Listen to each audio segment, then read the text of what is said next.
Unlock the power of your mind. This is Provocative Enlightenment with Eldon Taylor.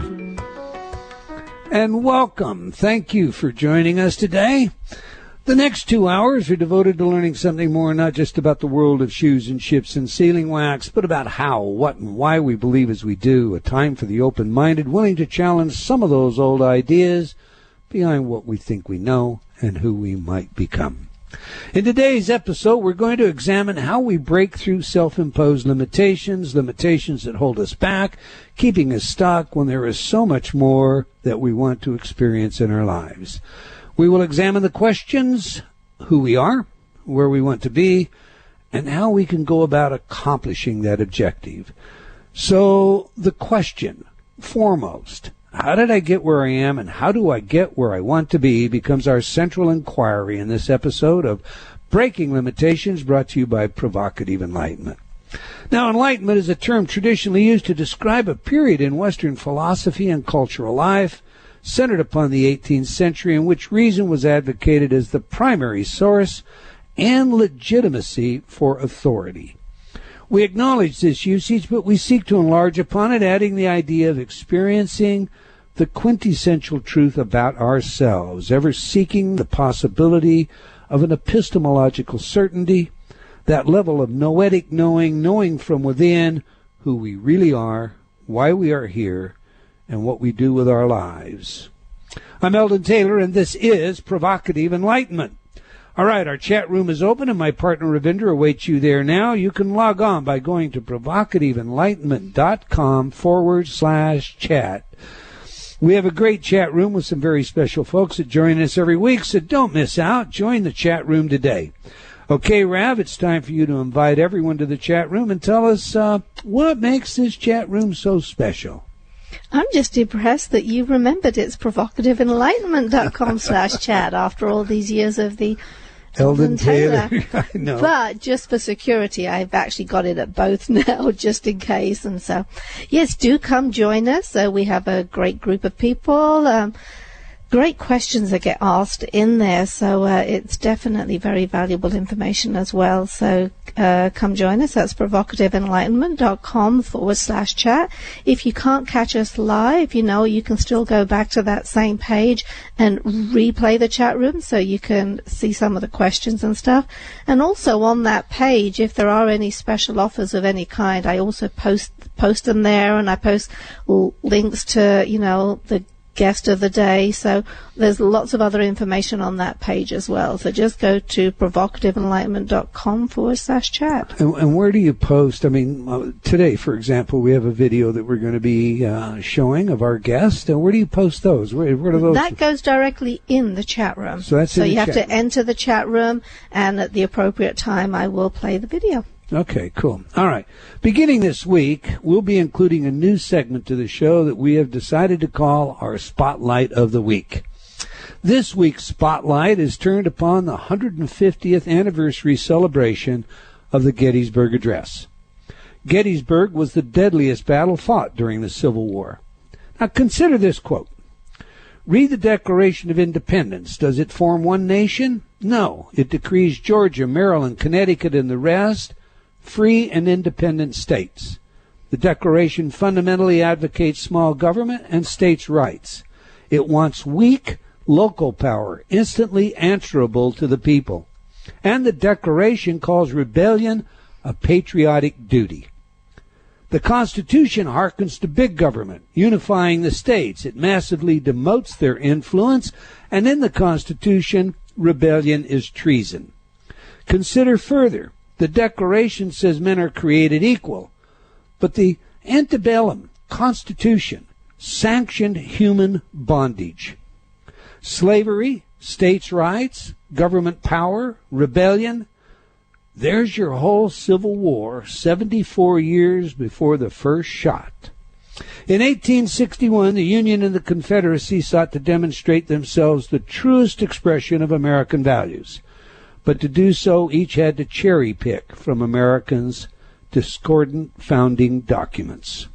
So, Ravinder, It seems to me that in a very real sense that this division over big government versus small government and so forth is still very much alive. Now, you studied American history to become a citizen, and every American learns in public school all about our independence and founding documents, or so one might think till you get into the detail. Your thoughts on this one? I find the whole subject totally fascinating. You know, I did have to pass an exam to become an American citizen. And through the work that I did at that time, I grew to love America. You know, the very idea of life, liberty, and the pursuit of happiness, the fact that people came here wanting freedom. And to me, freedom is the most important thing possible. You know, I'm aware today government has become too large, and, you know, I mean, I'm not for that, but I had no idea that the problem started right with the Constitution. So that one amazed me too. Maybe it's just the nature of the beast, and which is kind of scary. It's kind of ironic when you think about it. You know, we can have the Declaration of Independence and everybody can decide, okay, you know, we're going to get rid of big government, you know, Britain. And then you get everybody together following that to form a constitution. And that's what, the first convention of government, and government expands, okay, anyhow, yep. All right, interesting spotlight. Every week, Ravinder's going to give us a spotlight of the week, and we'll carry that out and see where it goes. Now, every week I read some of your letters as our way of paying respect to the very important role you play in making this show successful. Last week, our guest was Dee Wallace. Brian wrote, "Super show unless you don't think thinking for yourself is a good idea."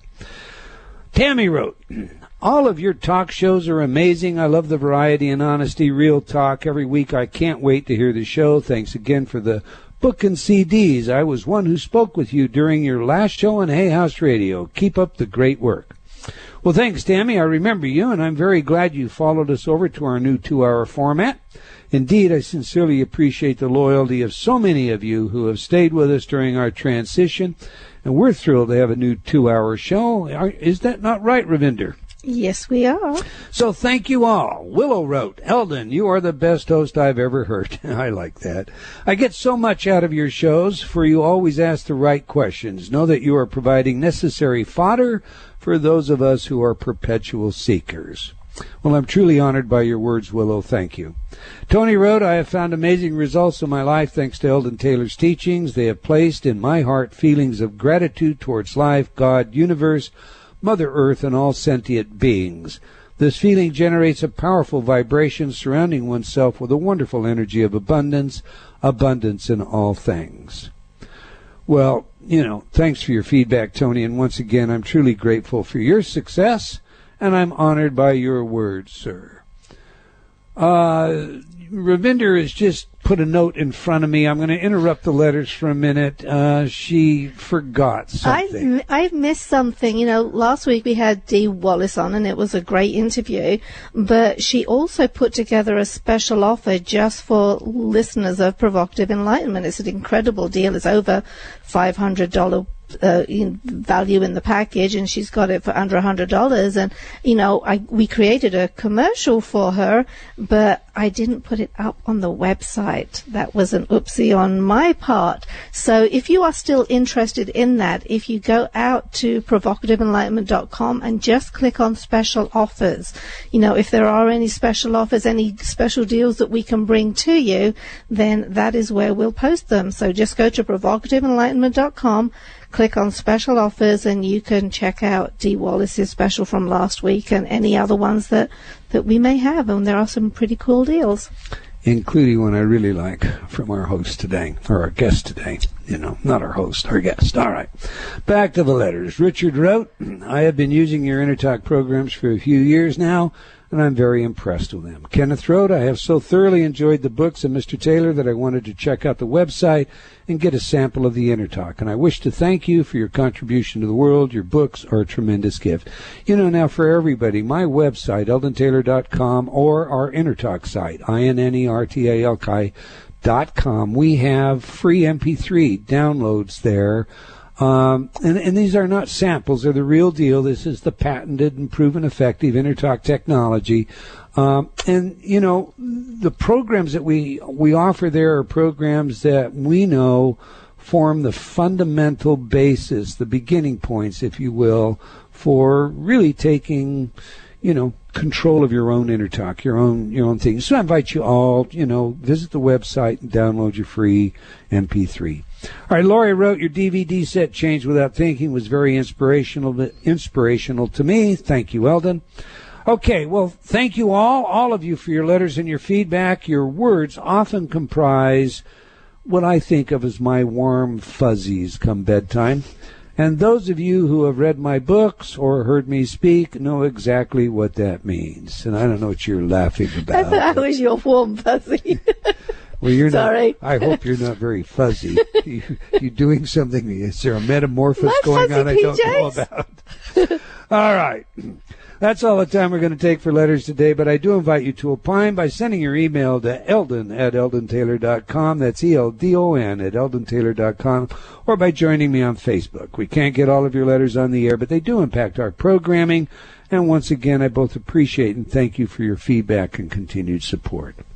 Now, if you're new to this show, you may enjoy our archives. You can find them, more than 5 years of archives at the site, provocativeenlightenment.com. During that time, we've interviewed Hollywood greats, politicians, psychics, CIA personnel, hard scientists, skeptics, philosophers, social psychologists, best-selling authors, channels, mediums, and much more.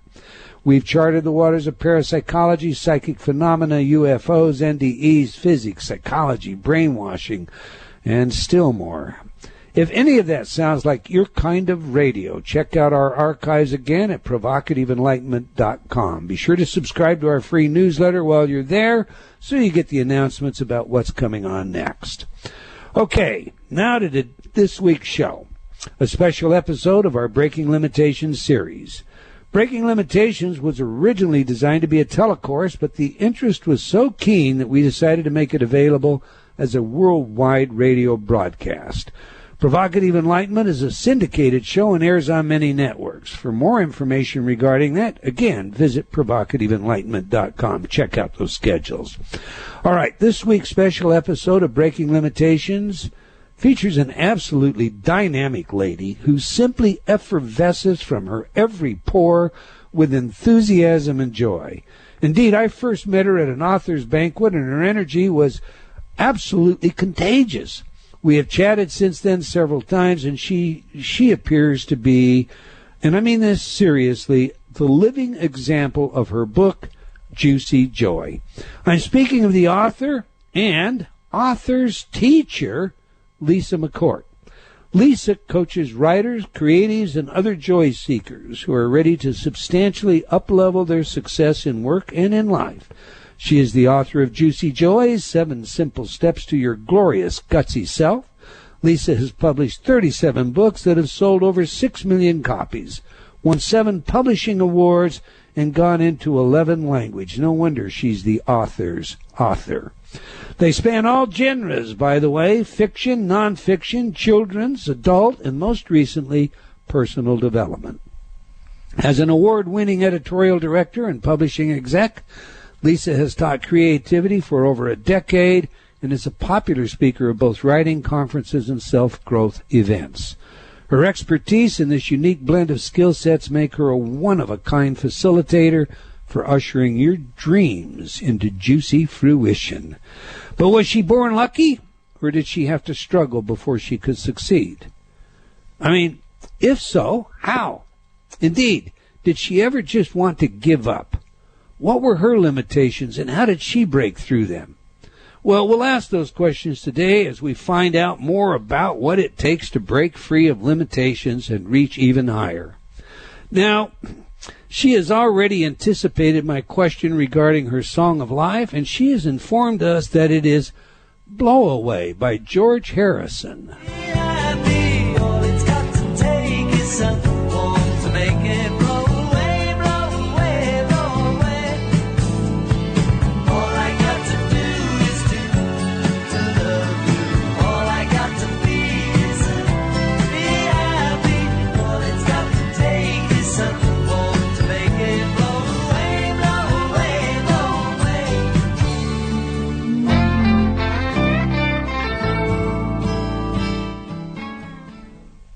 Now, as I've said, when someone gives you their song of life, there is some genuine self-disclosure in it. We're going to be taking up that a little bit. So let's get her in here. Welcome to Provocative Enlightenment, Lisa McCourt. Well, thank you, Eldon. What a great welcome. That is one of my songs of life, and that's one of the really happy, joyful ones, so I knew that you'd really like that one. But more than anything, it's my mantra. When something comes up that just doesn't work, I have to just sort of sing that in my head when those contrasts that pop up daily for all of us, that thing that we wish were not in front of us in this moment. All I got to do is love you, bank teller who's refusing to do the transaction that I want you to do. All I have to do is be happy. All I have to do, no matter who it is, what's in front of you, you throw some love at it, you decide to be happy, and it's going to blow away, blow away, blow away. I love it. It is great. It is truly a positive song. It is fantastic. You don't disappoint me one bit. All you have to do is love me away through some of the difficult questions today. Are you ready for that? Oh, you throw them at me. I got it. I'm ready.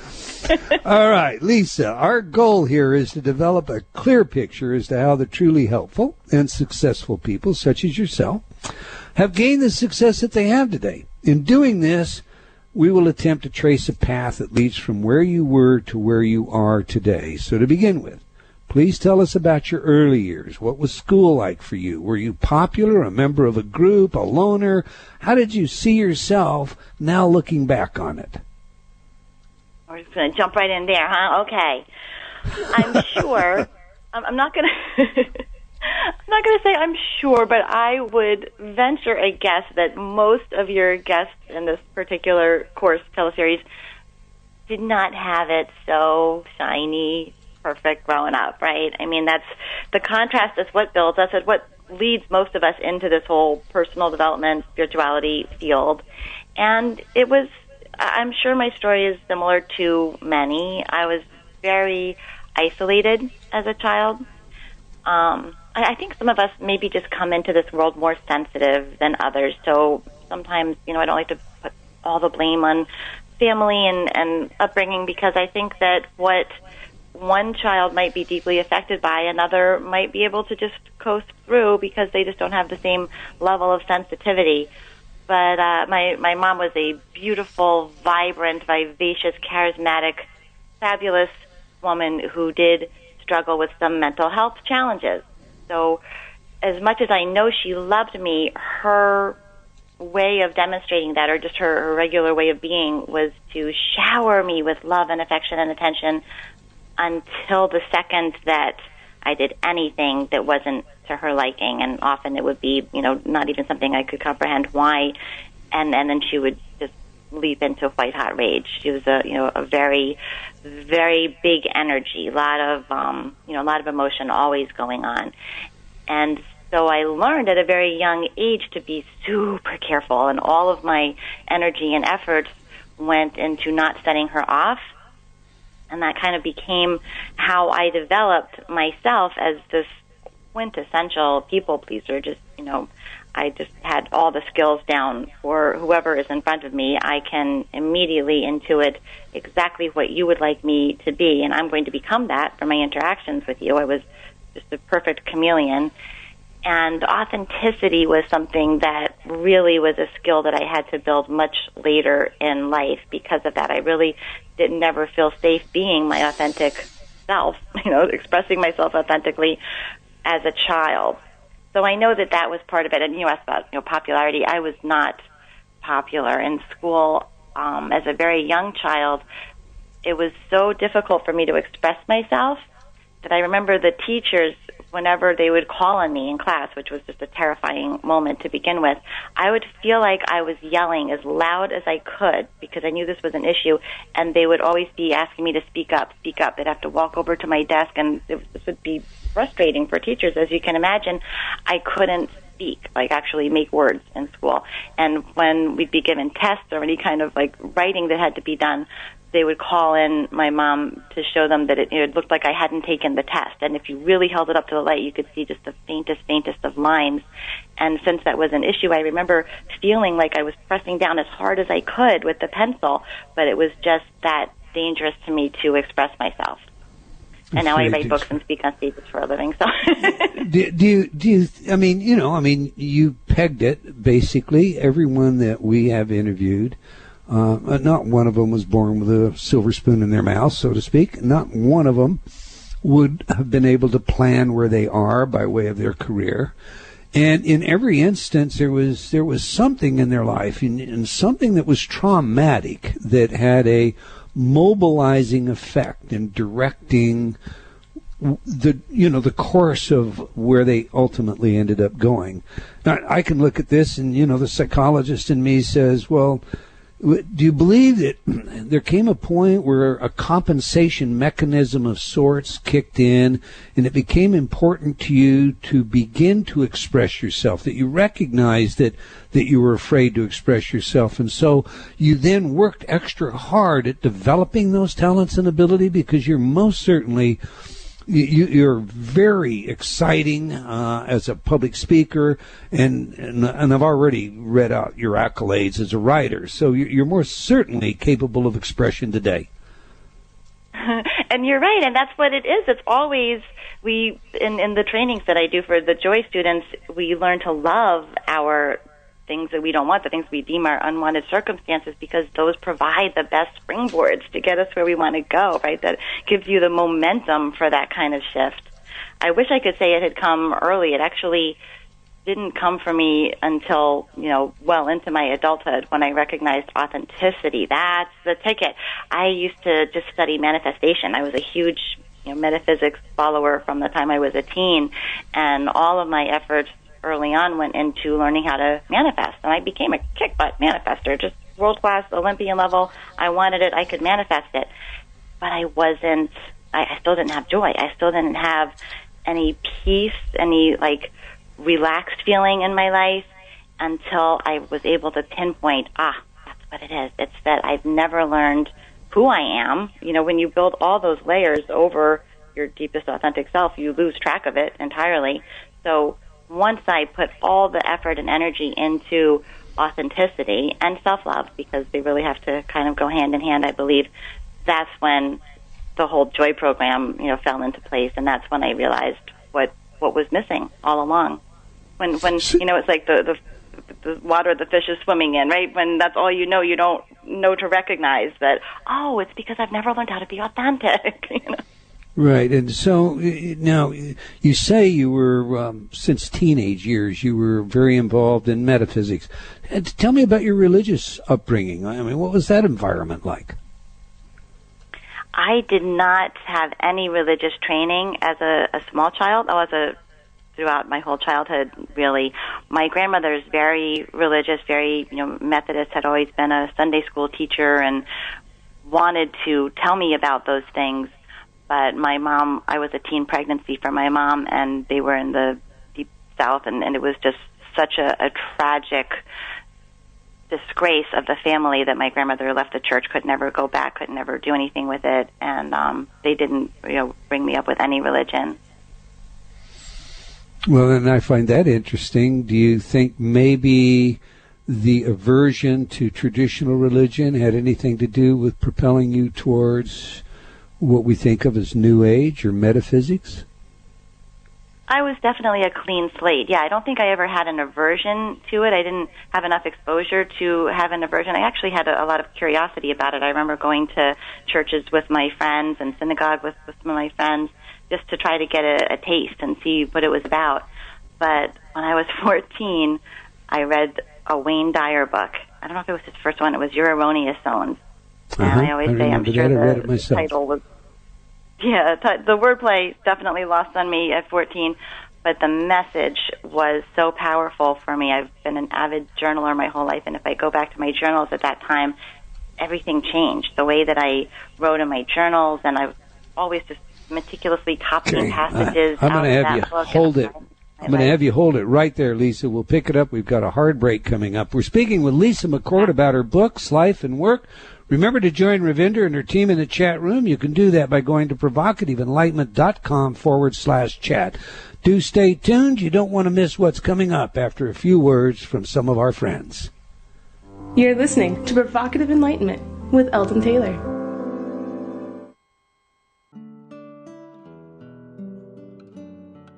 Have you talked to yourself lately? What does that inner voice say? Are you constantly hearing negative feedback? Ready for a change? Inner Talk, Eldon Taylor's patented subliminal technology, can do just that. Change your inner self-talk. Turn off the negative by replacing it with positive affirmations. Inner Talk has been researched at universities such as Stanford and by governments around the world, and has been proven effective at priming your self-talk. Armed with a new positive outlook, you'll find everything becomes easier, from losing weight to stop smoking, giving presentations to riding horses. Learn new things to being a powerful salesperson. Choose your title for change today. Visit www.innertalk.com. That's INNERTALK.com. Innertalk.com.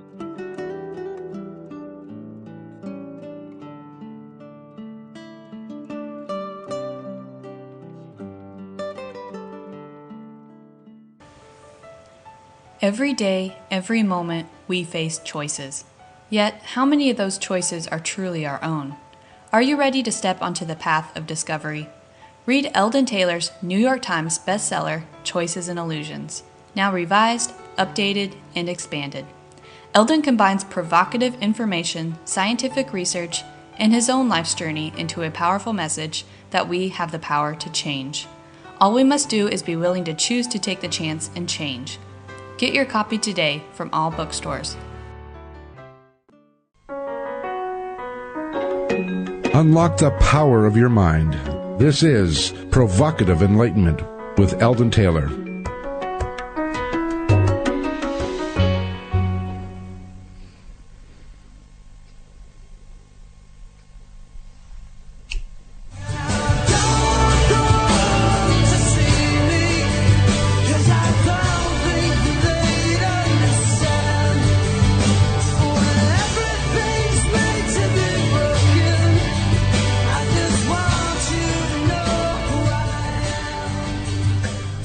Now, I believe that was song 2 that you sent over to us, Play Goo Goo Dolls. Is that right? I love the that song. Is Iris? I use that. Yeah, I don't know why it's called Iris, but that's the name of it. I use it in workshops to just get people in that mood. We do all sorts of ways to shift our energy before doing I call them naked writing exercises that we do.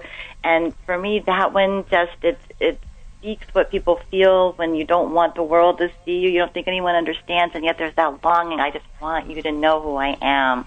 It gives me goosebumps. Love that song. It seems very appropriate coming from the conversation we were having about the nature of you deciding that, the problem was you hadn't developed the authentic you. Is that a cornerstone of what you teach today? It absolutely is. Authenticity and self-love.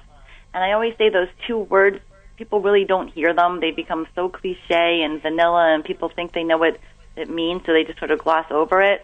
So I just trying to change the image of those two words, because they're so much bigger than people think of them as, right? I mean, everybody thinks that they're authentic, and nobody would ever want to say that they're not being authentic. But it's always just a matter of degree, right? And every time you take that up a notch and get to that next level of being who you authentically are, it's like a whole new ballgame in every area of your life. I really believe that if there's any area of a person's life that they're not just feeling completely juiced and pumped and excited about and experiencing extraordinary success in, it's simply an area where they haven't learned how to be their most authentic self in that area. And becoming more authentic is what will skyrocket it. Well, now let me remind everybody, in case we just had somebody join us, that we're speaking with Lisa McCourt about her life, her books, and her work.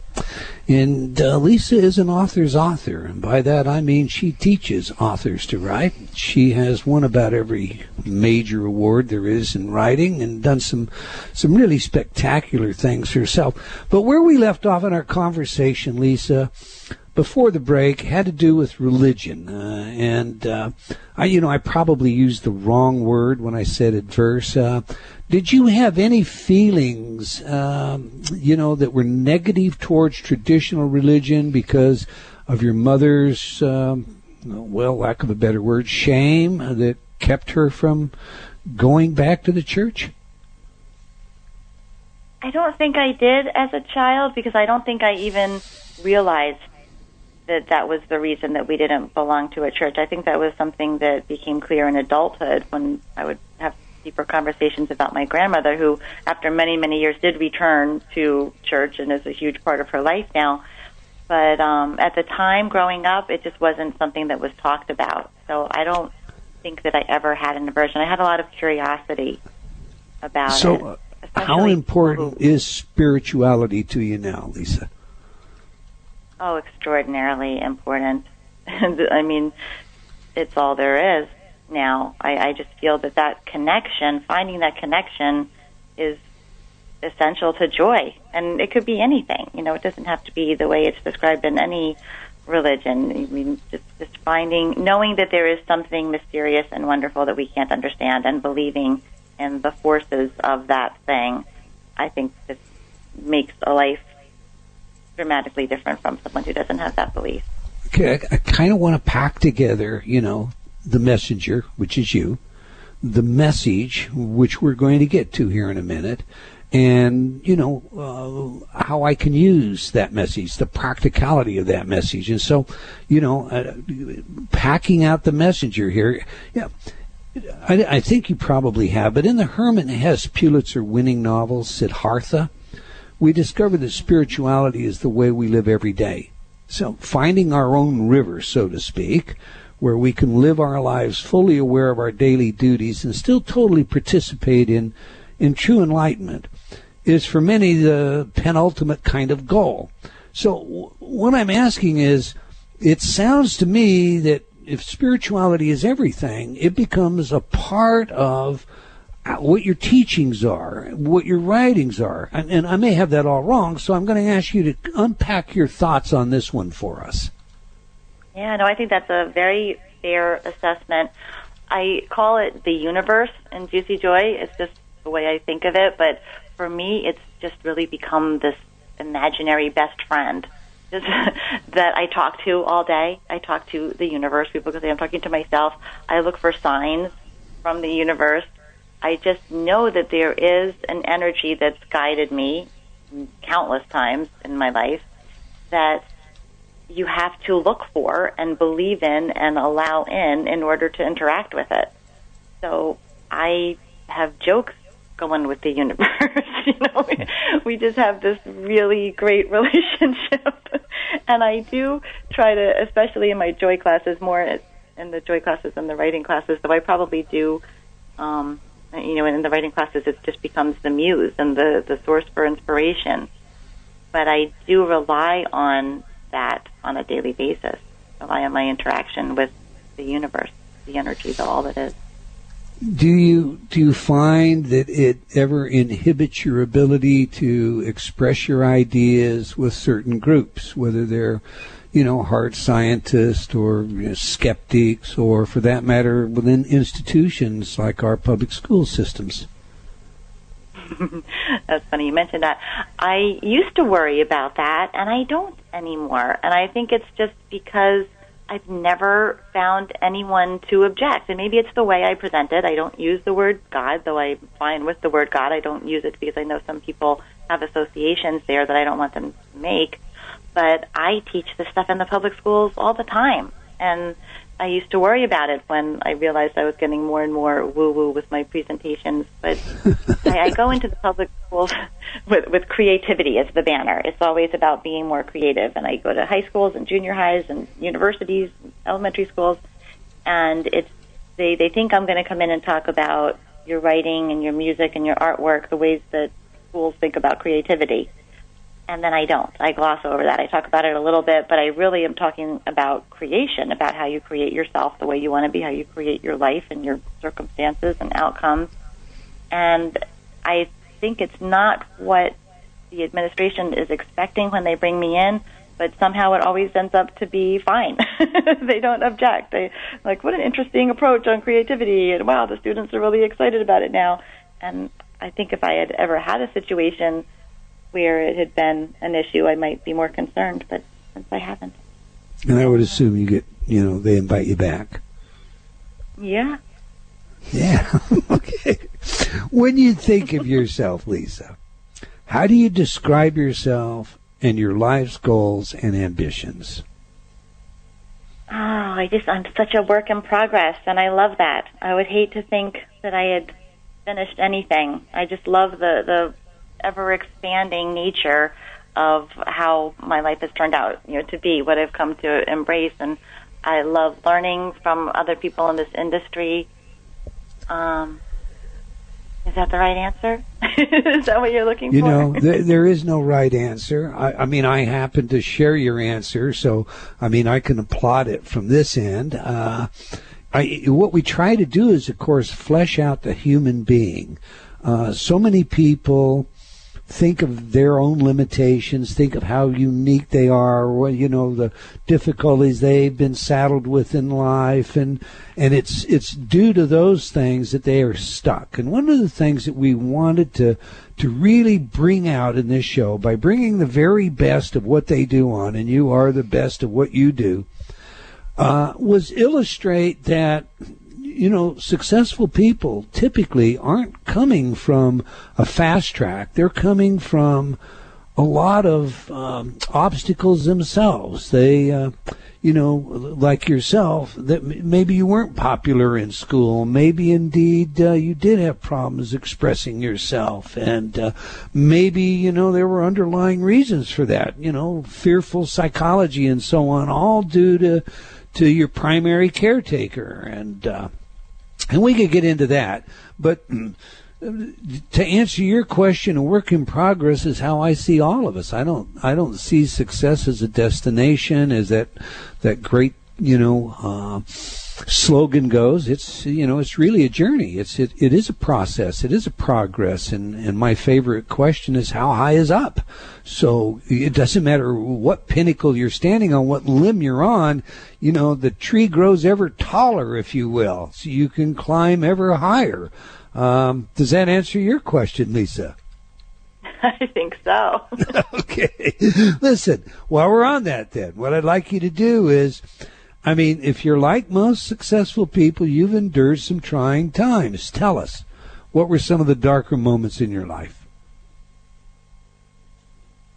I never had one of those dark nights of the soul that you read about, where the book starts where you're splitting your wrists in the bathtub, or, you've had this huge crisis. It was more a gradual accumulation for me. I really look back and I feel like I had such blinders on for so much of my life that it's been a gradual peeling away toward joy. And joy was not, something that I ever really believed in. I thought people who seemed happy were fake, or just because nobody could really have all that joy, right? It was just something that seemed elusive or false. And gradually discovering that it's not only real, but it's something that can be practiced and learned, I think was a huge epiphany for me. But I think I just became numb at a lot of different points in my life, and really that's as close to a dark night of the soul as I had gotten. I was very, I stayed in a marriage too long that was numbing and not fulfilling. And I talk about I love studying the law of attraction. I love the Hicks. I love all the law of attraction material. But for a while, I was practicing it in a very dangerous way, because I thought that finding the silver lining in any situation, finding something to be happy about and focusing on that was going to change my whole life around. I seriously bought into that. And what it did was make me so narrowly focused that I couldn't see any of the things in my life that really did need adjustment and need changing, because I was fearful of change. I was fearful of speaking my mind. So I sort of used the law of attraction principles as an excuse not to address anything. So I definitely stayed in some jobs too long, relationships too long, because of I can find the good in this. I can make this work. I can find something to be happy about here. All right. You say you practiced. Does that mean that you literally practiced being happy in order to be happy? No, I found that, maybe when I was really trying to just always reach for that better thought, as they say in Hicks terminology. I was practicing being happy, but that's when the whole authenticity piece sort of clicked into place for me. I realized that joy is not about happiness. It's really about being okay with whatever we're feeling and finding that kernel of joy in it. If you're fully accepting yourself and you're not judging yourself and you're loving who you are, sadness has joy in it. Anger has joy in it. Even shame or envy, those things we judge people for, there can be joy in any emotion if you're allowing it. And that's how I think I came over from the happy all the time, big smile, to authentic joy, is by learning to embrace the whole spectrum. And if you're angry about something, any emotion that you're feeling is a gift from this source energy, this beautiful universe that loves and adores me. It's alerting me to something. So if I feel sadness or I feel anger, I learn to kind of accept it enough to wallow in it long enough to hear the message and feel the joy in that and be grateful for that anger or that sadness, because then I know what my next steps are and I've received the message and it can just flow through. The reason that we don't want those feelings is we resist them, and the resistance is what causes the suffering, not the feeling itself. The feelings can all be beautiful gifts. As the Dalai Lama says, adversity is not suffering. It's what our mind does with the suffering. All right, you basically tell us that, you relationships didn't work well. Where are you with relationships today? That was one of my last pieces, Eldon, that, with all of my manifestation glories and all the things I teach in my workshops, we always, here are the different areas of your life, and that one was the one that really had me stuck, because after I had, left my marriage, I had this vision. I knew how to think about it and create it. I was teaching people how to do it, but I started doubting the whole process because it wasn't showing up. I wasn't having that click that I envisioned. And I think that the desire to partner up is in every human being somewhere buried under there. And so often the desire overrides our better judgment on, who we're partnering up with. And there's so many factors in how we do that. I know that for a while, when you develop a survival instinct like I did on how to deal with somebody that you have to walk in eggshells around, that survival instinct is a pattern that's running, right? I mean, you, of all people, know exactly what I'm talking about. So I did create a series of partners who had that same dynamic going with me, where I had to be so careful and do everything right to please them or they'd fly off the handle. And of course, that's not, for a happy partnership, happy existence. So I had corrected all this energetically. I knew what I was looking for, and he wasn't showing up, and then he did. And it was just one of those things where from really the first 4 sentences between us, it was that, there you are. Okay, where have you been? Great, let's get on with it. So I'm very happily partnered. Cool. I like the story. All right, let me ask you this before we really get into the meat of what it is that you do and you teach today, although I think, you are telling us what you teach because you teach from where you've been. That's pretty well true, is it not? Oh, sure. I think everybody does if they're teaching effectively. Okay. What challenges did you face that you would consider to be the more difficult ones in, meeting the success level that you have today? I think it's really all of our challenges, not to get too esoteric, but I think they're all really internal battles. I think we do create what we're expecting. And, there were times when my expectation wasn't high enough. I didn't really believe that I could have success. And I think that correcting that on an energetic level, correcting my own beliefs about that, is what opened up the door to greater and greater success. But I think that just really tying in with the authenticity, I would say, is the greatest challenge. Even though metaphysics and spirituality was my passion for my whole life, it took me until a few years ago to write about it. It was always a closet passion. So getting okay with coming out of the closet with these beliefs that a lot of people are going to challenge, and wait, nobody should ever challenge me. I don't want to put myself ever in a position where anybody might not just like me, you know? So It was those internal challenges that were the hardest, I think, just coming out with, hey, this is what I believe, this is what's working with me, and I'm going to share it with you because it's the hardest thing for me to do, so I'm going to do it. I love the attitude. Did you ever just consider throwing the towel in? I mean, you know, and hiding, the heck with it, I'm going to do something else? I think, you know, I was writing kids' books for a long time, and I was having success with that, so there was a lot of pressure to continue that, and I did, you know, basically decide to just throw in the towel there because I just wasn't feeling it anymore. It wasn't my passion. I was starting to feel like I was an imposter children's book writer. So I have thrown in the towel, and I don't think there's anything really wrong with throwing in the towel when it's time to, when the guidance tells you to. Okay, but what I meant was, you know, quitting on this, what you call, you know, your progress, the work in progress. Did you ever just come to a point where maybe the people around you didn't provide support, or you had enough doubt that you just thought about, you know, that's it, I quit, throw in the towel, like, you know, the prize fighter who quits the ring and leaves? No. I think I always had this inner world that I could retreat to. And it's a writer's world. I mean, we get better at whatever we do, right? That's the premise of sports and everything else. The more hours you put in, the more practice, the better you get. And when the world was kind of giving me a lot of contrast, I would retreat to my own private writer's place because that was always my salvation, was writing, whether it was my journals or stories or fiction, just to work things out. And that just always led me further down the writer's path, I guess, since that would be my go-to when I'm feeling pressure from the outside world. It just sort of fueled itself. So no, I never wanted to throw in the towel on writing. Let me ask you this then. Was there ever a time that you felt crowned, victorious? You know, you said to yourself, I've made it, you know, I've done what I came to do.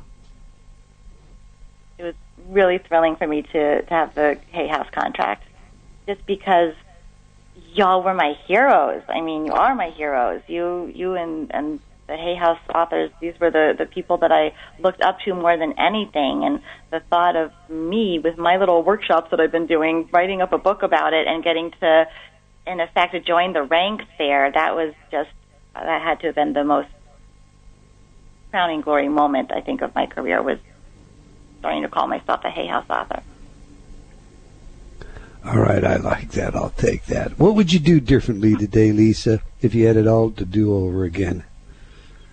Oh, it's so cliche to say not a thing, but seriously, not a thing.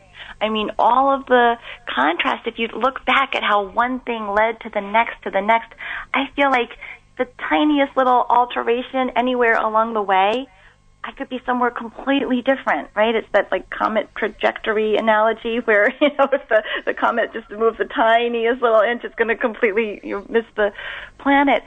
I feel like I'm exactly where I'm supposed to be, and I adore every person in my life who has led me to get to where I am now, through the negative events and the positive events. You know, is that copping out on the question? No, that is more juicy joy. I'm gonna give you one before we go to break, and then when we come back, we're going to jump into your workshops and what you do. But I know you well enough that you can answer this question. But I wanted to, well, I won't even say that because it will come from your heart. What is it, Lisa, that you gain other than monetary reward for what you do? And please provide an example.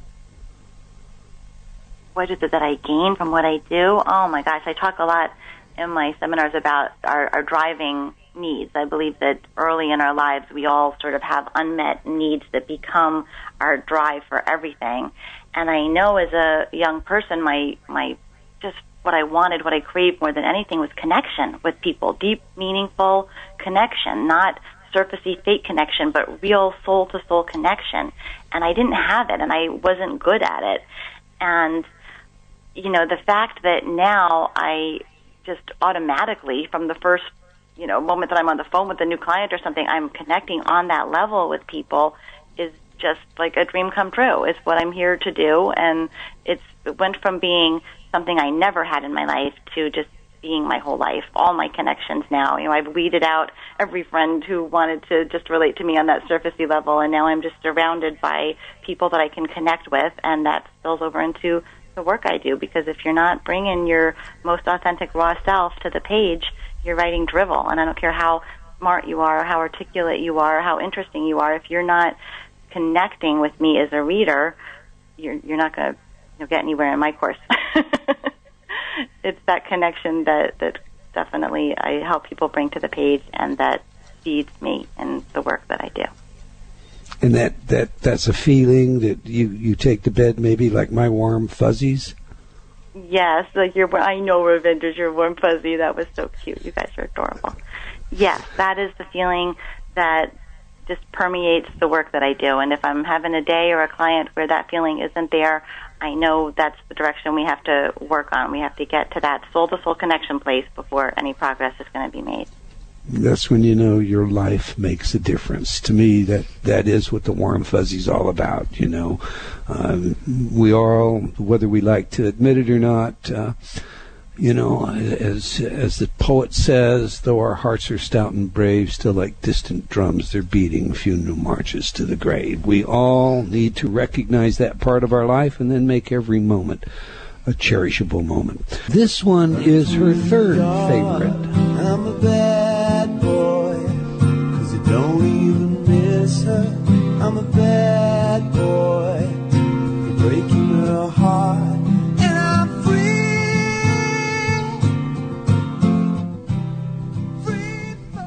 Welcome back. If you just joined us, we're chatting with Lisa McCourt about her life, her work, and her books. And Lisa, that's your third song. You sent that over, Free Falling by Tony Bennett. Or Tom Bennett. Petty, I guess. I'll get it said here correctly. I'm a bad boy. I'm not a bad boy. What do you mean I'm a bad boy? It's funny that you picked that line out. It is one of my favorite lines in the song. And I think it's just, he's talking about leaving a relationship, but it could be about leaving anything, and knowing that that's what it looks like, because, she's this good girl, crazy about Elvis, loves horses, and her boyfriend too. And he's okay. He's owning it. You know what? I'm a bad boy because I don't even miss her. I'm a bad boy for breaking her heart. And to me, it's such a liberating song to know that you can leave a bad situation, whether it's a relationship or whatever it is. It doesn't matter what it makes you look like. I counsel a lot of people with. Are you there, Lisa? Apparently we are live still. We have lost Lisa. We've lost but Lisa. But we are here, which is such a... Okay. It's a shame, because I was really enjoying Lisa. Yeah, I was too. Hopefully we can get her back. The studio will quick. get her back. All right. Well, there's a little bit of a hiccup here. I thought we had lost our connection with the studio. Actually, we broadcast the live show from my ranch, our ranch, not mine. My wife makes me do the painting of the fences, but... hey, I was the one doing the painting. Well, but now why do you think I said that? All right. In Spokane, Washington, and we use the modern technology, codec solutions, if you will, to connect live to the studio in Seattle. Actually, Bellevue, right? Bellevue, Bellingham. I always get the two mixed up. Bellevue, that's what I thought. Well, we've been inside the studio, but at any rate, I assume that we are attempting to get Lisa back, and I'm waiting for someone in the studio to inform me of that. And the Betwixt time, Ravinder, let's talk about Lisa's interview so far. We both know Lisa. She is a very effervescent, outgoing person who has really set a lot of records as an author, written some great books. And in fact, I've interviewed her before on just her book, and we're going to talk about that if we get her back here. Juicy Joy, 7 Simple Steps to Glorious Gutsy Self. And yet, here's a person who couldn't express herself as a child, who was afraid to express herself, who apparently couldn't write or didn't write legibly enough or dark enough. That's what I want to say. Didn't press hard enough in order for the teachers to see what she had written, and didn't speak loud enough for her answers to be audible to people around her. So she really, she really had some strong insecurities with regard to that. And yet, as she has told us, she basically has taken those insecurities and turned them into her strengths. And isn't that what we've heard over and over? We are seeing that time and time again during the Breaking Limitations series. It's not, the successful people aren't those who had the silver spoon in their mouth. They're the ones who made the different choices. The choice to come out of it and to make lemonade out of the lemons. And that's really exactly what she did. Yes, that's exactly what she did. I remember Joan Borisenko's conversation where, for all intent and purposes, she stopped working on cells and started working with humans only because her father got cancer and she couldn't stand how he was treated. Yeah. I think we have Lisa back on the line. Are you there with us now, Lisa? Yes, I am. I had been just talking and talking. Oh, you'd been talking, and we missed all of that. So why don't you do some talking and fill us in? Oh, no, I don't even remember what the question was. Oh, we're talking about the song, the Free Falling song. Yes, that's right. Yes. But I don't know at what point y'all stopped hearing me, so I don't want to repeat myself.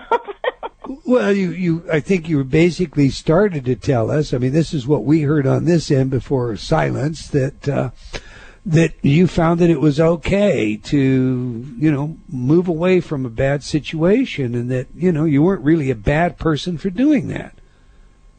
Yeah. Did I miss out something? There's so much victim-villain mentality in any kind of a breakup like that, where the person who wants to leave is always the villain, and it just creates this whole situation that can be avoided when we just realize that comings and goings are often just a natural part of our growth and our life. And the chorus, the free falling, I find really just a beautiful metaphor for flowing through life, just letting life happen as it's supposed to happen. Change is difficult for everyone, and one of the things that happens often when we change is that the people around us don't change. And so it's not at all uncommon for a person to look back on their life and see that, well, they're not surrounded by the same people that they were surrounded with, 15, 20 years ago, even 10 years ago, 5 years ago. Any of that truth in your life? Oh, absolutely. Yeah, there have been several times where I've really shed whole groups of friends and people, and lovingly so, not with any malice or judgment. Sure. It's just I need soul-to-soul connection. I need to feel like someone really gets me and I really get them. Otherwise, the relationship is just kind of taking up space in my life. So when that real connection fails to be there, I do move away from relationships. Don't you think that that's perhaps one of the hardest things about change, is the idea that we have to make sacrifices. We have to give things up. I mean, change is about giving things up, and often that includes people. Yeah, it does. And I think in divorce scenarios in particular, it's so criminalized in our society. It's still, even though it's so prevalent, it's still something that you're going to get a lot of flack for.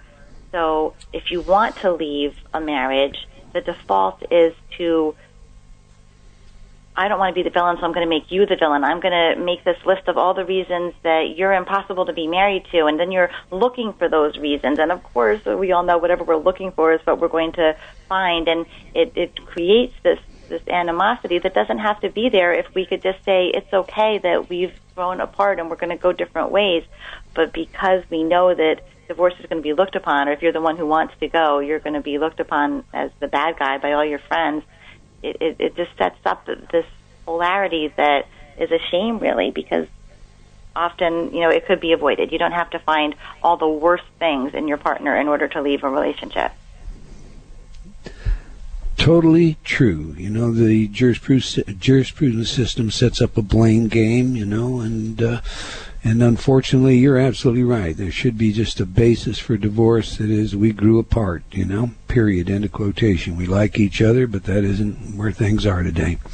On the other hand, I suppose in all fairness, marriages work best when we recognize that, there are good years and there are bad years, and they just come as a part of the package. But all right, here's our big question.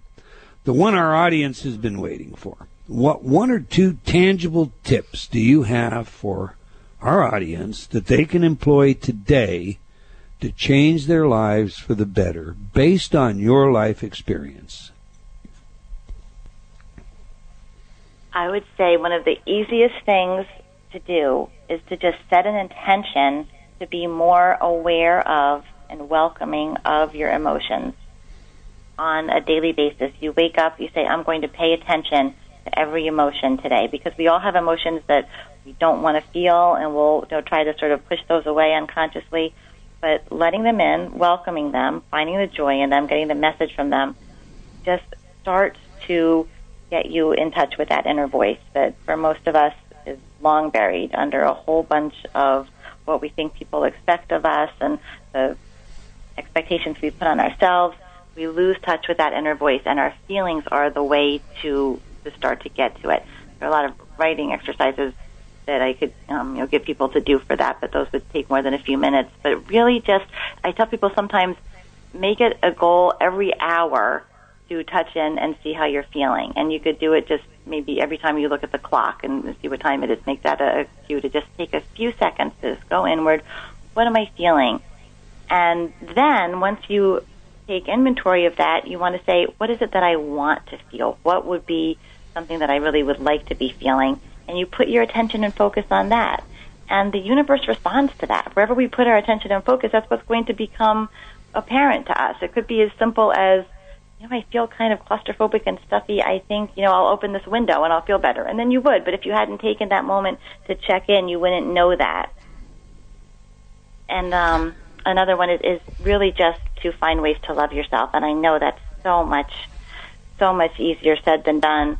You can make a list, do a writing prompt where if I were completely adoring and accepting of myself, it would be for what reasons, and just see what comes after that, and keep that list and treat it like gold and read it several times a day until you start to feel your feelings towards yourself shift. Because when you have all these self-judgments that most of us are walking around with, a tremendous load of self-judgments, it makes you more judgmental of other people. It blocks experiences from being available to you. I know we've talked before, Eldon, about what I call the filter, that energetic membrane that separates us from the rest of the world, even though we all know there really is no separation, right? I'm energy, You're energy. We're all just swimming in this giant vat of energy soup. But it feels like there's a separation because what each of us represents in the soup is just a point of perception. We are just perceiving everything else in the soup. And we have all these limitations and beliefs woven into our filters, and of course breaking limitations. But all these beliefs are deciding how we perceive the world. And every moment, I used to say 7,000. That's what I had read once. Now I just recently read it's like some huge number, even bigger than that. 7,000 bits of information are available to us. And of course we're not consciously processing all of that information. So how do we decide what bits of information come through into our conscious awareness and which ones are blocked out is just this filter, this energetic membrane of beliefs.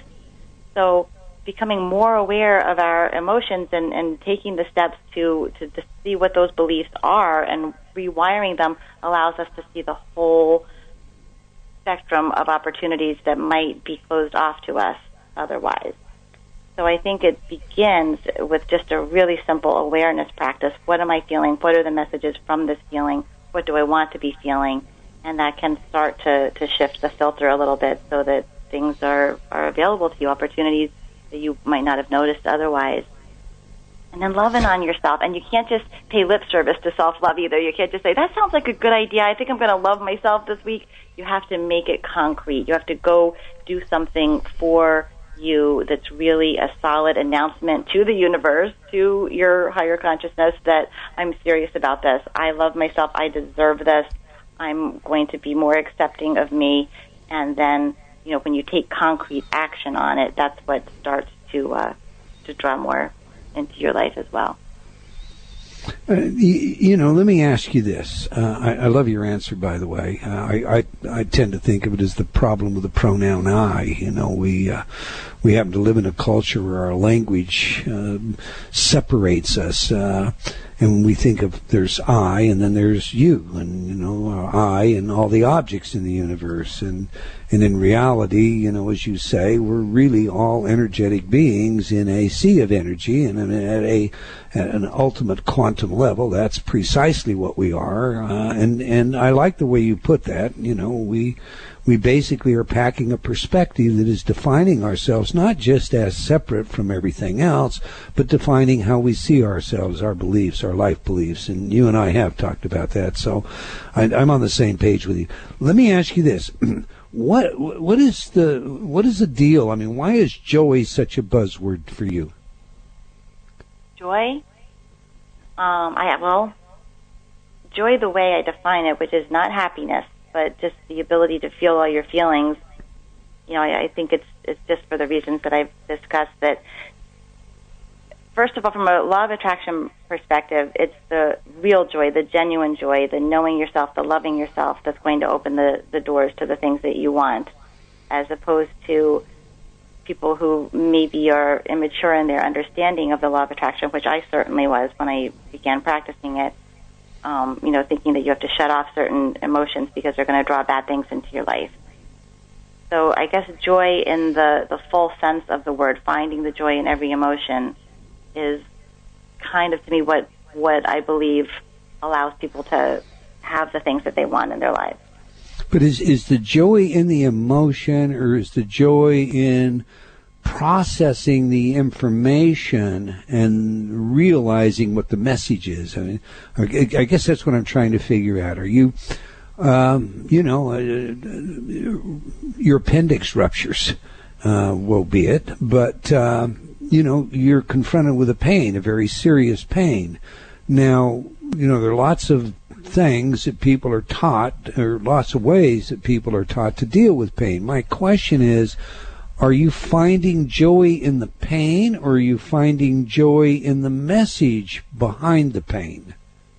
Or both?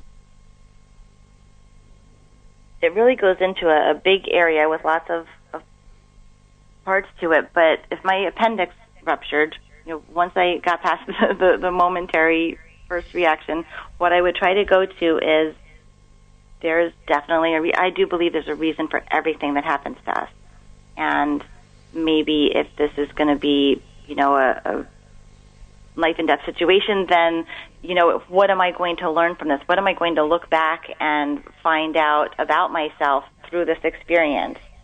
And just feel the pain of it, but know that it's here for a reason, that I'm going to look back at some point and be grateful for this appendix rupturing time in my life. If it disrupts my work for whatever period of time that might be, that's a disruption that I'm going to look back and be grateful for, because I was headed in a wrong direction and now I'm going down a better path. Or I think that while it sounds kind of Pollyanna to say that every bad situation, something good is going to come from it, I do believe that we create our whole world through our beliefs, and I get to choose my beliefs. So why not choose to believe that every bad thing that's going to happen to me is going to lead to something that I'll be grateful for? It sounds like a crazy belief, but if I get to choose my beliefs, and my beliefs are going to create what happens, why not choose that belief? It's panned out for me so far. Well, and I'll tell you, the data shows that pragmatically, that is absolutely the best attitude to have. In fact, it's something that I teach. I just came off a couple of lectures where we tell stories and give examples of that. You can anticipate the situation as being, the worst possible thing, or why did this happen to me, or take the victim role, and so on and so forth. And all that does is arrest the optimal operation of, little things like your immune system, your endocrine system, and your autonomic nervous system. Or you can take the approach that you're teaching, and what we find is it actually optimizes that operation. It shifts your focus entirely. You seem to be teaching a kind of mindfulness, if you will, Lisa, that is an emotional mindfulness. I mean, mindfulness traditionally is all about attending to, what we're thinking, and attending to it without judgment. But you're talking about feeling your emotions and checking in with your emotions. And tell me, when you check in with your emotions, do you attenuate that with, I wonder why I'm feeling that way? Do you do rational kinds of linguistic processes to source those feelings? Do you judge those feelings? Is it a kind of mindfulness of emotion? It's definitely a mindfulness of emotion, yes.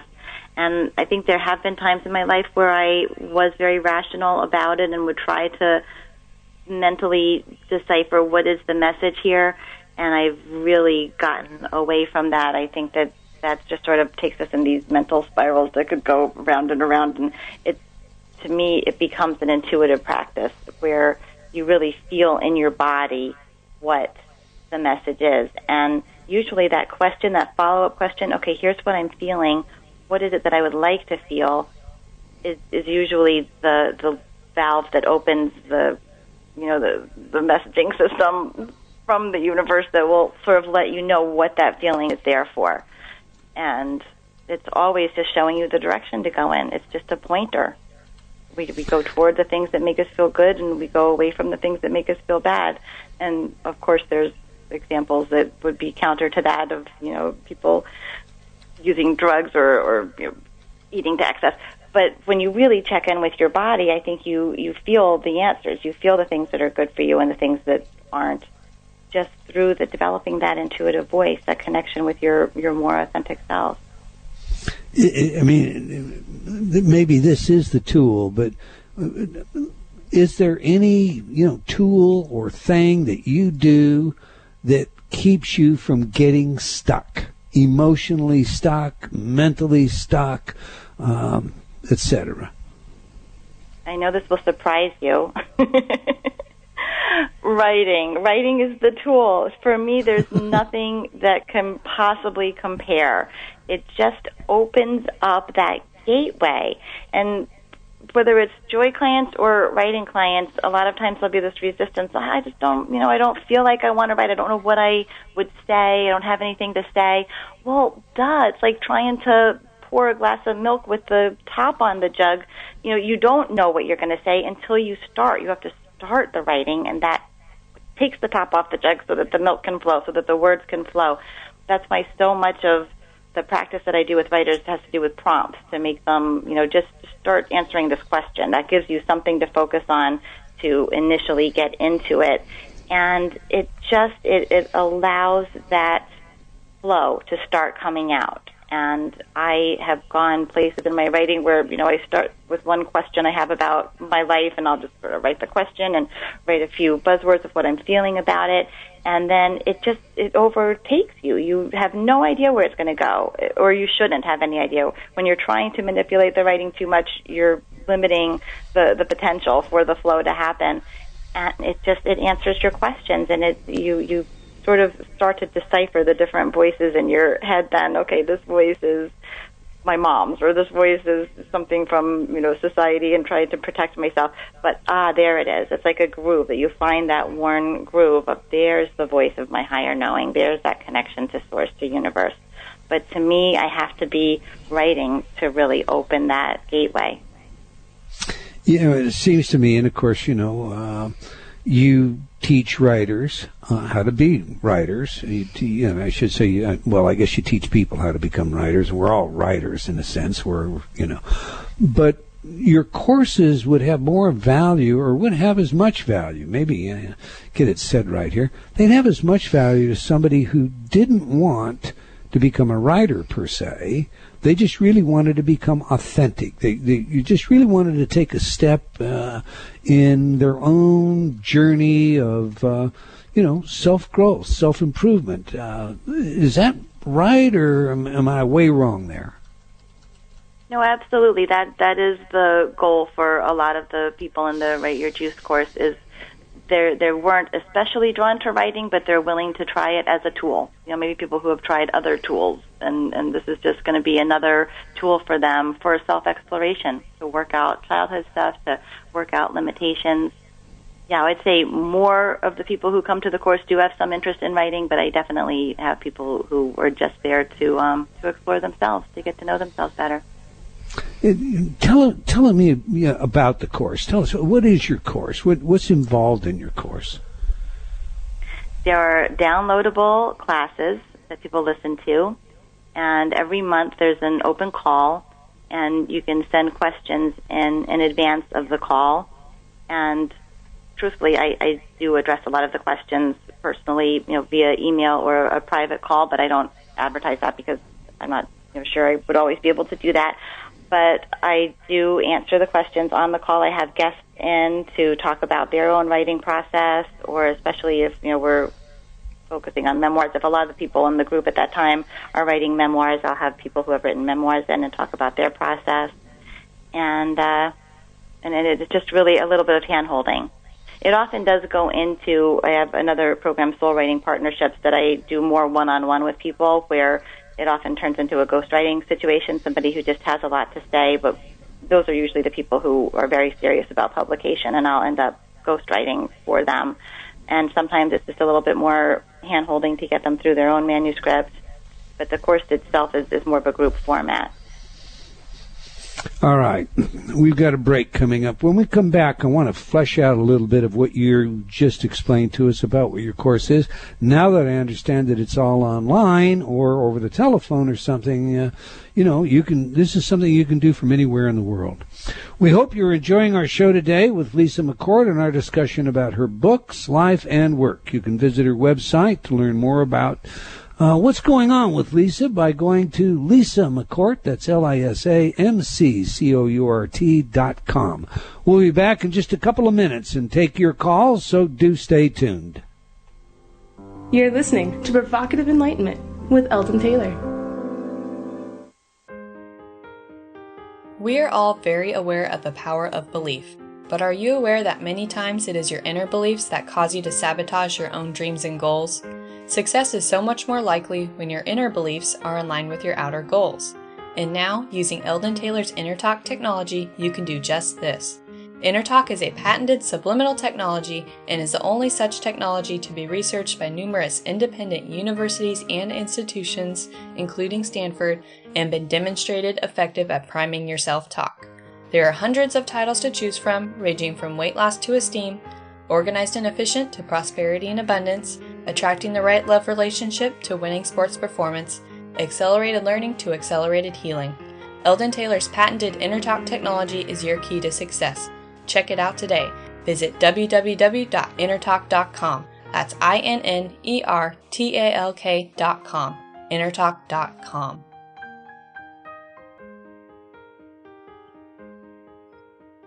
Do you feel like you've become lost in a funhouse? Only seeing the reflection of yourself, past, future, and present, but unable to find the real you? I invite you to step through the doorway and onto the path leading to understanding of your mind, your choices, and the influences that surround you. Read Eldon Taylor's New York Times best-selling book, Choices and Illusions, now expanded, updated, and revised. It will provide you with real-life examples of how you can break free from your current perceptions and begin your journey to how high is up. Get your copy today from all bookstores or online from Amazon.com or Barnes & Noble. Now, back to the show. And welcome back. If you just joined us, we're speaking with Lisa McCourt about her books, life, and work. We'll take your phone calls in this half hour, so if you have questions of our guest, if you just ever wanted to talk to this lovely person, either give us a call or submit your question in our chat room. Ravinder and her team, Andrea and Jana, are there to put your questions forward. Okay, so let's get back to the show. All right, Lisa, let me ask you this. How do joy and authenticity affect manifestation? Well, the authenticity piece, to me, I lump them together, authenticity and self-love. And I find that with all of the manifestation practices that are taught, that are worthwhile and people employ, the thing that almost always trips them up is that really final piece of knowing that they deserve the thing that they want to manifest. It's not that hard to make things happen in the world, but to receive them and to receive joy from them, even more importantly, really requires a level of authenticity and self-love that most of us are not walking around with, because if we had it and we knew that we deserved this thing, it would already be in our lives. So the thing that people are trying to manifest, the partner or the money or the fame or the position, more often the piece that is out of alignment in their manifestation practice is knowing that they deserve it, knowing that this should come to them, and that comes from the self-love place. And then joy, I mean, that's just a big old duh. That's what the whole law of attraction is about, is vibrating at the frequency of the thing that you want. If there's something out there that's, I use the example of a partner because that's something that a lot of people want, and it's easy to measure vibrational frequency of people. If you want a joyful relationship, you're going to need a joyful partner, and you're not going to be able to attract that until you yourself have reached a certain level of comfort and peace with your life. And I think so often we just focus on attracting a partner without cleaning up our own energy first, and we're going to attract a partner who's at a similar energetic level to wherever we are. And if neither one of us is particularly joyful, it's not going to be a joyful relationship. How very, very true. Tell me this. You talk a lot about core needs and how they drive us. I mean, what's been your core need throughout all of your life? Yeah, as I mentioned earlier, it's really the connection piece. I went so long without being able to have meaningful connections with people that I'm grateful for those circumstances, because that's what has allowed me to make that really a point in my study, in my personal evolution, and I just enjoy it so much now. And, as I'm sure a lot of your guests have talked about, it's the contrast that allows you to really enjoy something so much, right? If I had never dealt with issues around authenticity or connection, I would probably just take that for granted. But since I did have that huge struggle with it throughout my life, it's something that I'm just so grateful for every day now. And I think that's part of the beauty in recognizing the gift in the contrast, the gift in the unwanted circumstances, is it does allow you to appreciate things so much more when you finally achieve them. All right. Now, we've got some questions that have come into the chat room. One of them is a tough one. I'm going to take the easy one first, all right? Mm-hmm. Kathy wants to know, how long on average did it take you to write the children's book that you've written?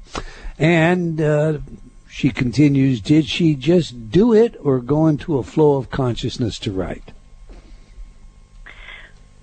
For the children's books, my very first children's book was I Love You, Stinky Face, and that one, I really do have to say, it just kind of came in a rush. It wasn't something that I struggled with. I hadn't really planned to write a children's book. I was working in publishing. I was familiar with children's books. My my last official career as a person in New York who was working in publishing was as a book club director for the school book clubs. The kids bring home those little flyers and you want to order books. I used to choose all the books, so I understood the children's book industry very well, but had left it and was had my own sort of company that I had started when I moved down to Florida, and that just came to me in a rush. I was pregnant at the time. I had just found out I was pregnant, so I had no idea if it was going to be a boy or a girl, if this being was going to have anything in common with me, and I just loved this creature so much. And the whole book, I Love You, Stinky Face, just sort of poured out I was actually making egg salad when the the words started going through my head. But I always tell writers, too, that every character that we write is a piece of us. And if we authentically can look at how that character is like us, even the most horrible villain characters, there's a piece that's like that in us where we can't write the character authentically. So that story is a child character and a mom character, and the mom character is just me. It's absolutely my personality, my voice. But even the child character, I really can see in retrospect how it represented me at the time, because it's this little nervous what if. What if this happened? Would you still love me? What if this? Would you still love me? And I think that just being newly pregnant and hearing about varicose veins and night sweats and all these things that happen, sickness, I think that I was sort of feeling like I was turning into a monster, and that's what the character in the book does. It turns into various monsters, and had that little voice of, will you still love me? Will you still love me if, So that one did come in a rush of it. That's a wonderful story. Yeah. As my wife would say, that's romantic. That's a romantic story. All right. This is not so romantic. Richard from our chat room says, the whole manifestation secret thing is something Eldon has railed against numerous times. Could he focus on the veracity of this with Lisa? Ask a hard question. Okay. All right. And I will do that. And let me just tell you where I am on that.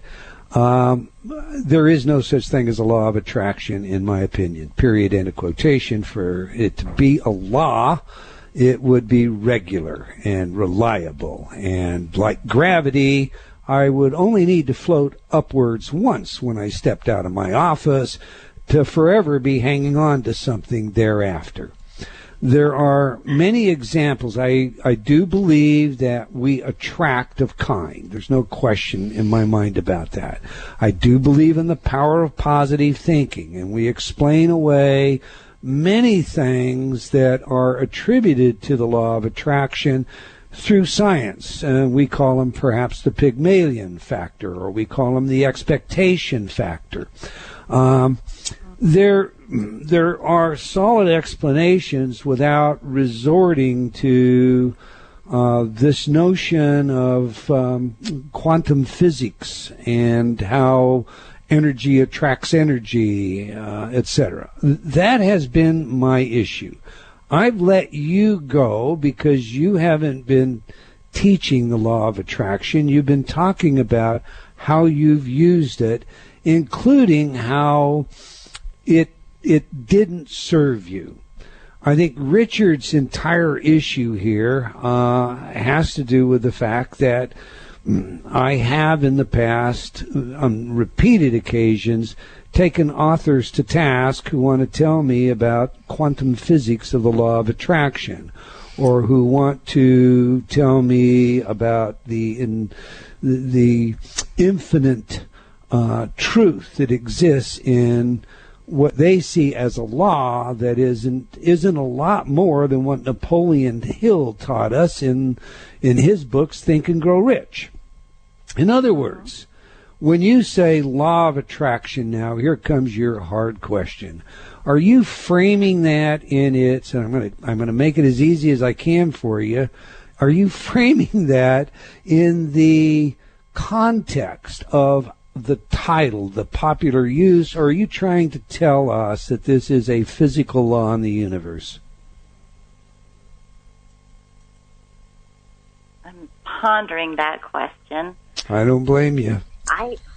When I read about law of attraction, or when I hear people talk about it, I guess the scientific angle interests me a little bit less than the application to life.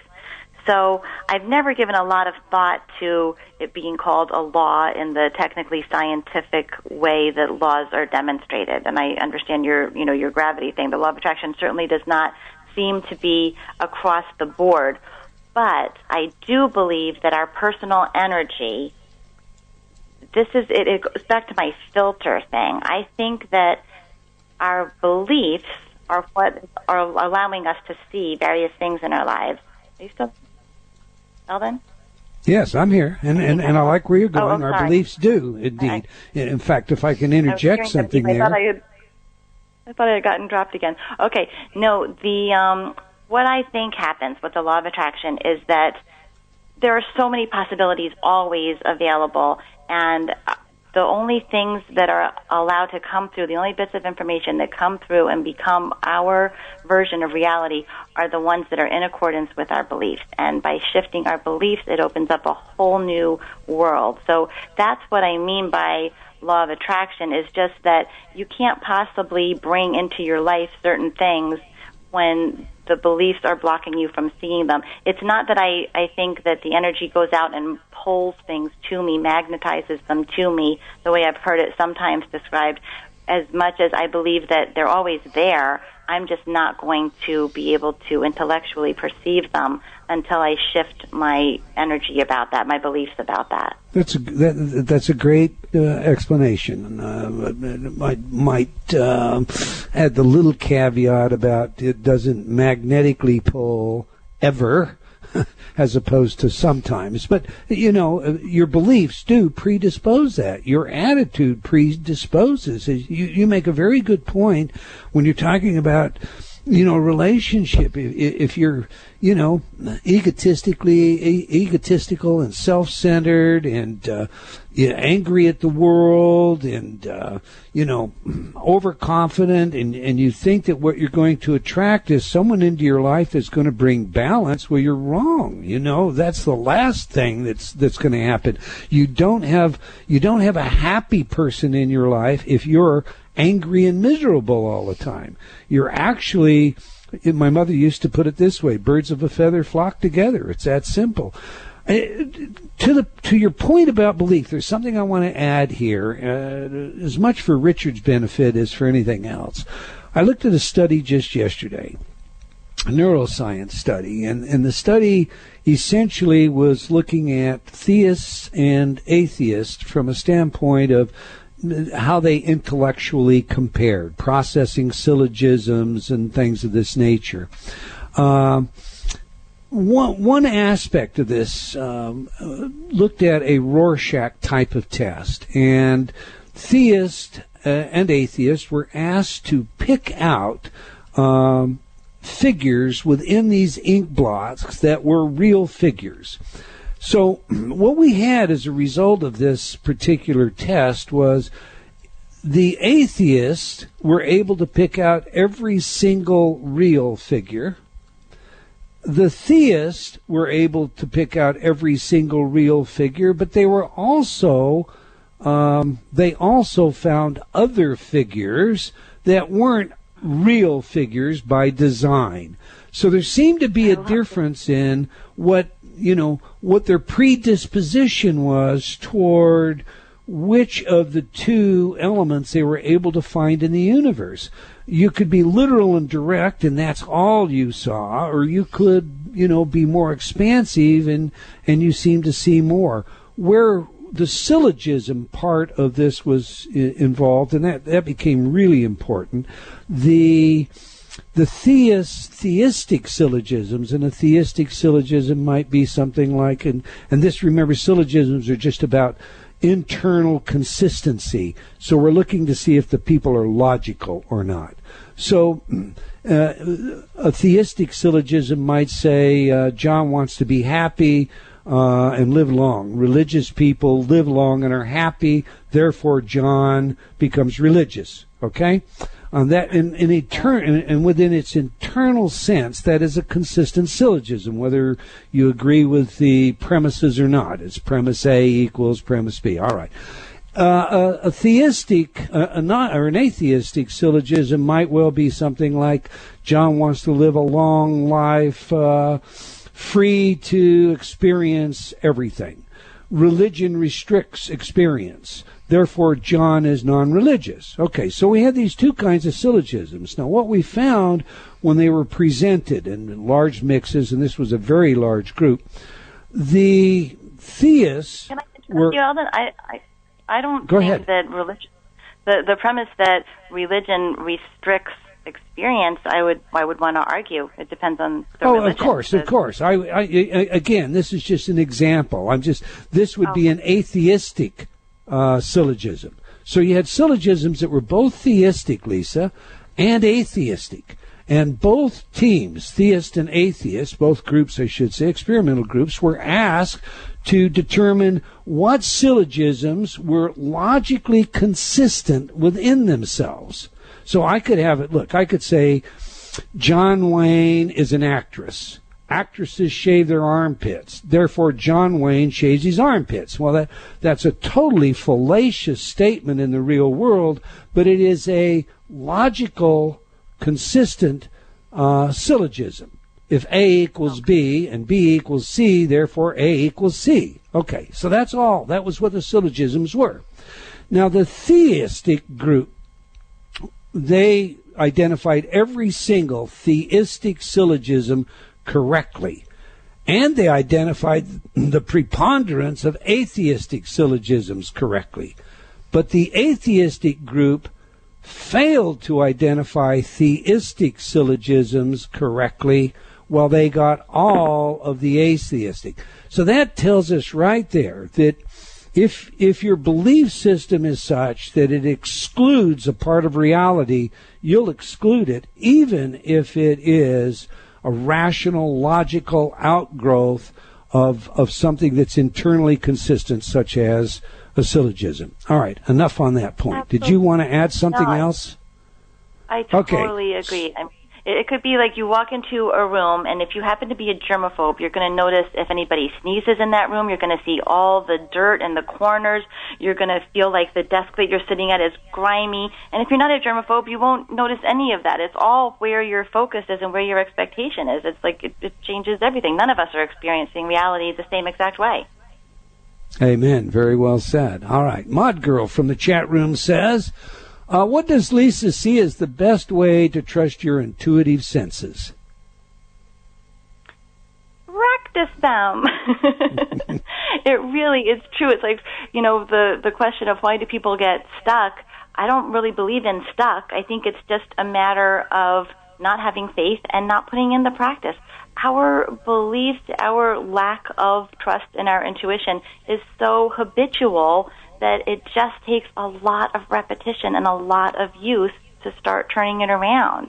And record your successes. Just play with it. Just, go down the street and say, I wonder which direction that car is going to turn in. Oh, I got it right. And record it. Yep, I intuited which direction that car. Just play with it in nonsense ways and start to feel within your body when you have a hunch about something. Does it feel like an expansion or a contraction? And to me, it's all in the body, in the little hairs in the back of my neck, and the chills, and the way that my stomach feels or my chest feels. But until you start deliberately paying attention to it, it just goes beneath your conscious awareness. But once you really start just playing around with it and seeing how different impressions feel and different intuitions feel, it'll become more and more prevalent. It's like anything that you give your attention to is going to grow in your life. All right, let me ask you this question, because I think it's pretty relevant to this stuff that we were talking about with regard to attraction. And you may have given us a pretty good example of this earlier, but tell us, you talk about how positive thinking can backfire. Give me an example of what you mean there. I mean, I'll go to just what seems to be a very common example, and one that I definitely experienced in a broken relationship. In a relationship where there is no connection any longer, but there's nothing horrible going on.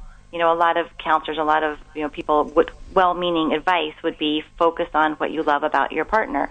And that can be the thing to bring the joy and the authenticity and the juice back into the relationship. It can work that way. But when it becomes the whole law of attraction package, and now I'm going to use law of attraction in the way that I think your detractors use it, where all you have to do is focus on the good. All you have to do is think better thoughts.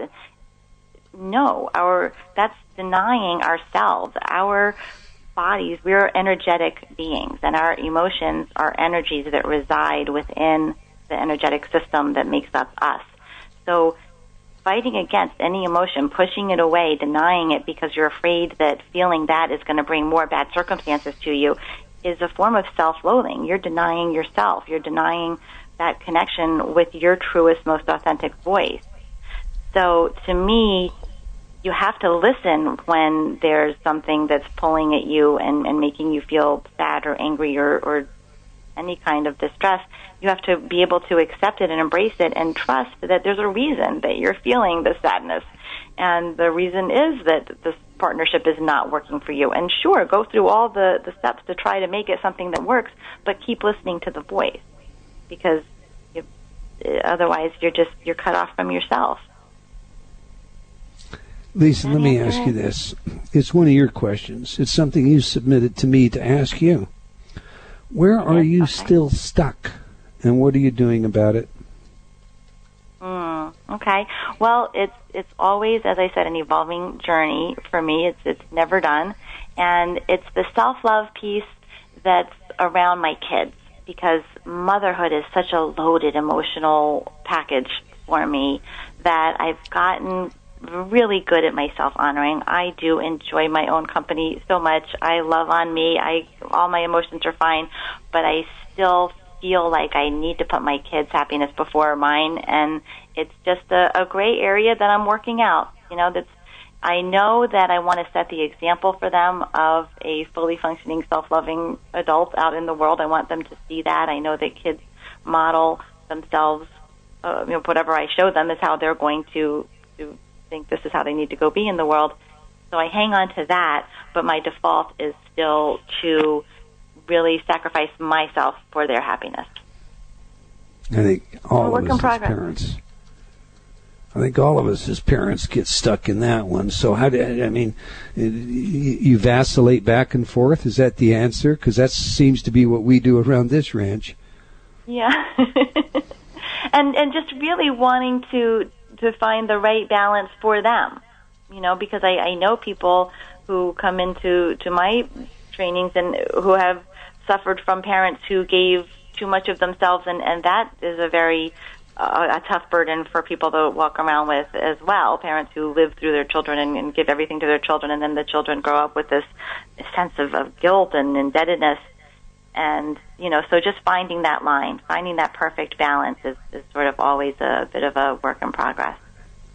I'll tell you this, Lisa McCourt, you can be my teacher anytime. I love your energy. I love what you do. And I love the way you express it. I love also where you're coming from and the courage it's taken for you to get here.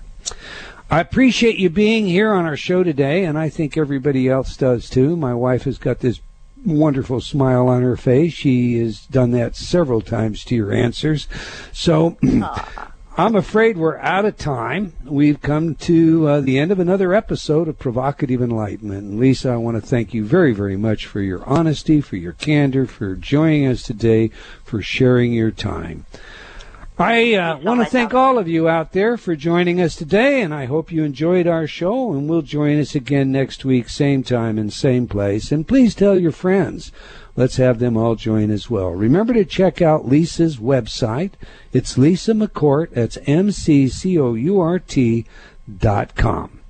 All right, and remember, if you have comments on our show, do please let us know. You can write me, Eldon, at eldontaylor.com. Okay, until next time, wherever you are in the world, remember, believing in yourself always matters. Provocative Enlightenment has been brought to you by Progressive Awareness Research and other sponsors. Provocative Enlightenment is a syndicated show and appears on other networks. For a schedule of show times, visit provocativeenlightenment.com. If you're interested in becoming a sponsor, write to Eldon at eldontaylor.com.